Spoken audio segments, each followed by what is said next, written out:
58 will see these stories and more, including the barracks life of a king, as Elvis Presley is inducted into the Army, and America's princess comes home with her prince.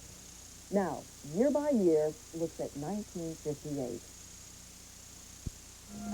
At the Imperial Ball, East Coast edition, Princess Grace and Prince Rainier, as guests of honor, head the glittering roster of celebrities and notables for the Swank Charity Affair. The beneficiary of this evening of regal elegance, the Hospitalized Veteran Service. A worthy cause deserving of the huge turnout that fills the dance floor as the lovely princess is joined by Prince Rainier for a foxtrot. All eyes are upon them in the brief moment that temporarily mars the gaiety as the royal toe is trod upon. The princess leaves the floor. But the royal displeasure was soon ended, and the party went on in its merry... At Cape Canaveral, Florida, the Army's Jupiter C rocket is ready for America's second attempt to launch a space satellite. No relation to the IRBM Jupiter, this is a rebuilt dome, a 200-mile missile carrying, instead of a warhead, 3 stages of solid fuel booster rockets and the Explorer, a 6-foot bullet only inches across, crammed with electronic gear, 30 pounds of payload.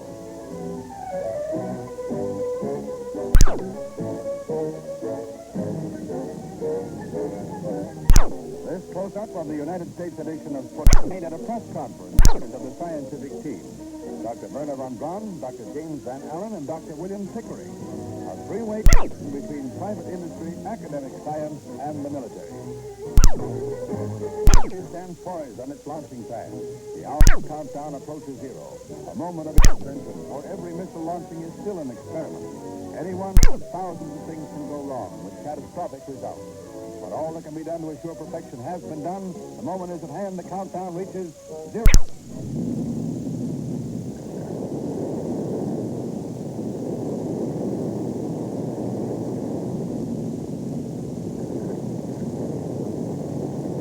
Some 3 minutes later, Explorer is in orbit, broadcasting to the world its coded scientific data. Cosmic ray intensity, meteor impact, solar radiation. These are the dry facts that will help carry man ever farther into the age of space. In the wonderful world of fashion, when the calendar says winter, it's time to think of spring. And in England, as everywhere else, the ladies are looking beyond the equinox. And the designers are on hand with new styles to suit one and all.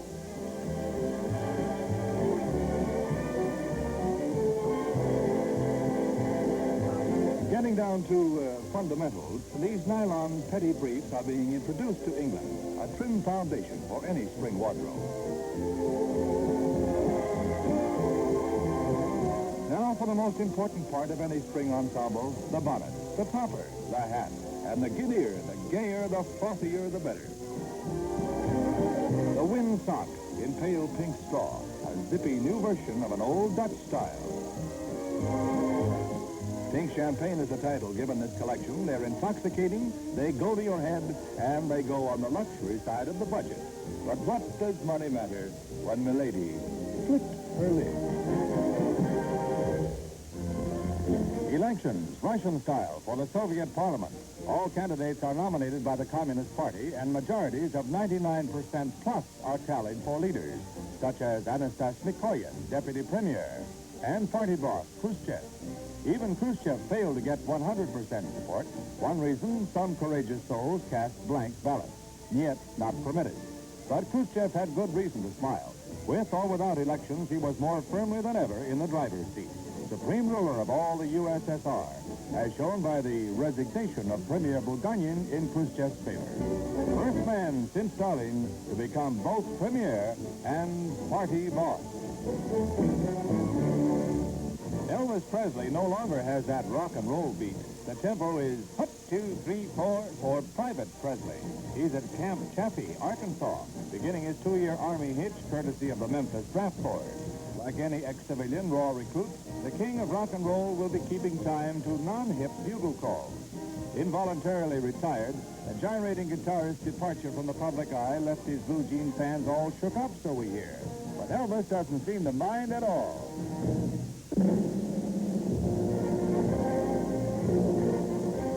Alaska celebrates the long-awaited grant of statehood with enthusiasm worthy of Gold Rush days. There isn't a dog sled in sight. Anchorage is a modern city, but Alaskans go all out to celebrate. All that remains is the president, and Alaska will officially become the nation's 49th state, and by far the largest, more than twice as big as Texas. They're already wondering where to put the new star. For the purposes of celebration, it's a glittering king-size star that dominates the field.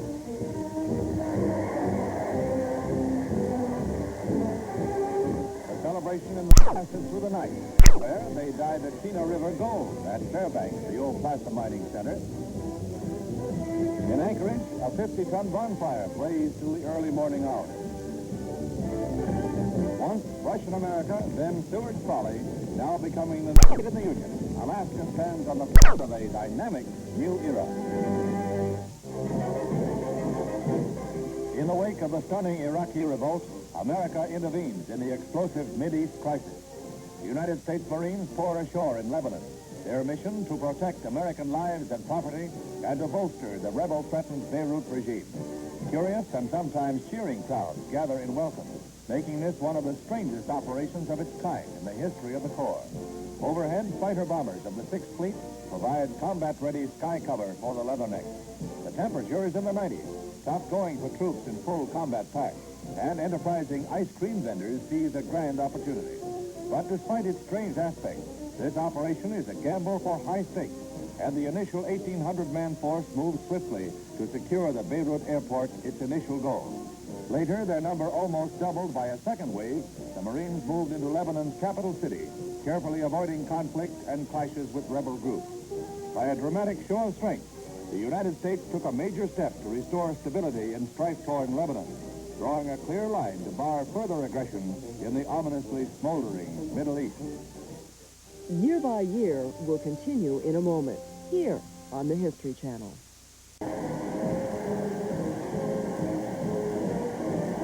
It was close up to the last lap when Elliott took the lead. 4 runners finished in less than 4 minutes, but the 20-year-old Australian left the field behind. Elliott's new mark, 3 minutes, 54 and a half seconds. One of the classic international sports events was revived after 21 years, the America's Cup Yacht Race. President and Mrs. Eisenhower were among the many who witnessed the start off Newport.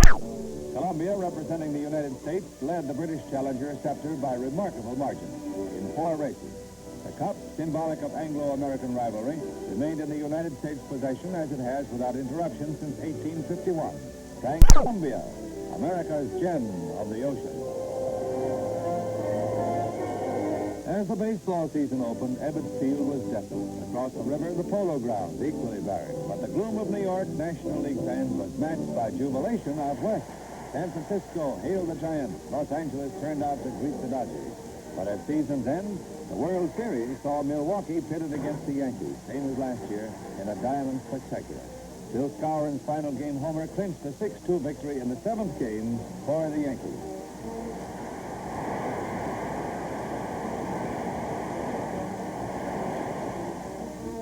In the crucial game of the series, the Yankees had demolished a 2-all tie with a 4-run onslaught. The New Yorkers became the first team in 33 years to win the series after trailing 3-1.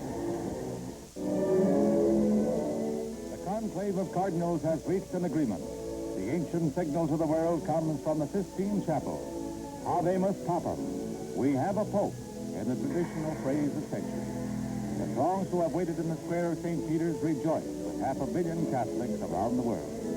Elevated papacy, Angelo Giuseppe Cardinal Roncalli, shortly before his 77th birthday.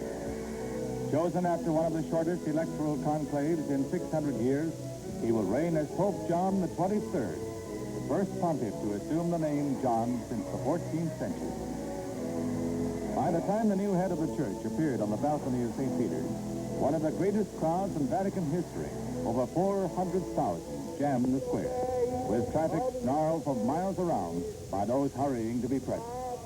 One of his first acts as Pope was to deliver an appeal for world peace, this being after his initial appearance, and delivery of the papal benediction to the throngs present to acclaim him.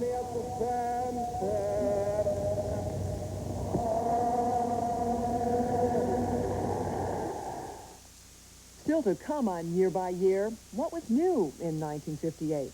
Hula hoops encircle the globe.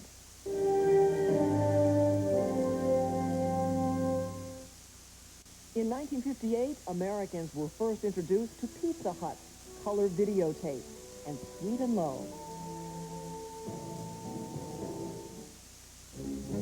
America's newest gift to the continent, the hula hoop craze, spreading like wildfire in lands already ravaged by rock and roll.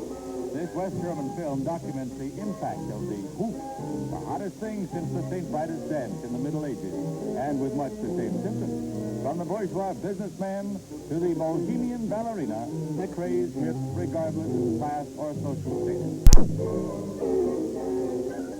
But looking at it from another viewpoint, the hoop-de-doo has its attractive aspect. In France, too, all the pretty girls have fallen for the hoopla.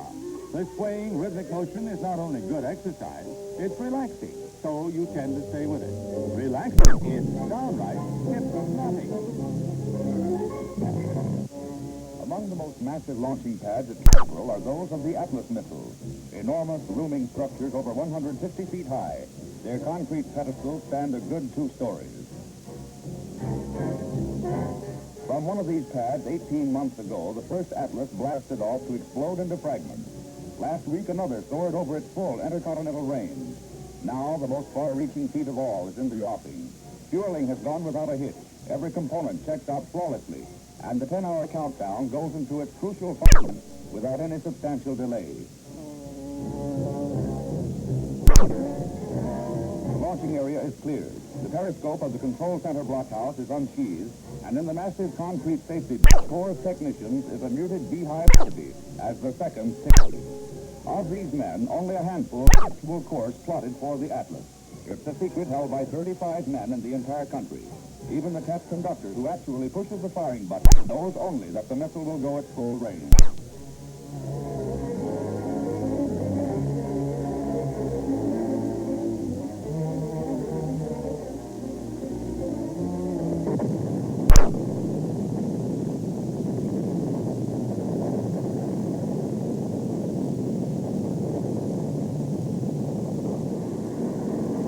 The 5-foot missile goes aloft in a near takeoff.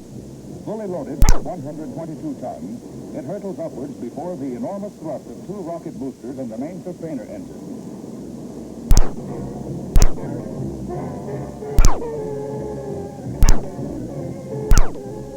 Four and a half minutes of powered flight bring it to satellite velocity, 17,000 miles an hour. The missile's own guidance system steers it into orbit, the first time this has been done. With a weight of 8,800 pounds, the Atlas is by far the biggest satellite, more than double the mass of Russia's Sputnik 3. But impressive as is the Atlas itself and the awesome accuracy of its guidance system, all else is overshadowed by the amazing communication system it carried aloft.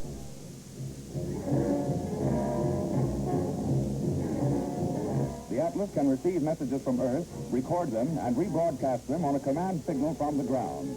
A revolutionary new method of space communications was pioneered and given overwhelming dramatic emphasis with the master stroke. The broadcast of President Eisenhower's voice from space. A message received and rebroadcast through all the world.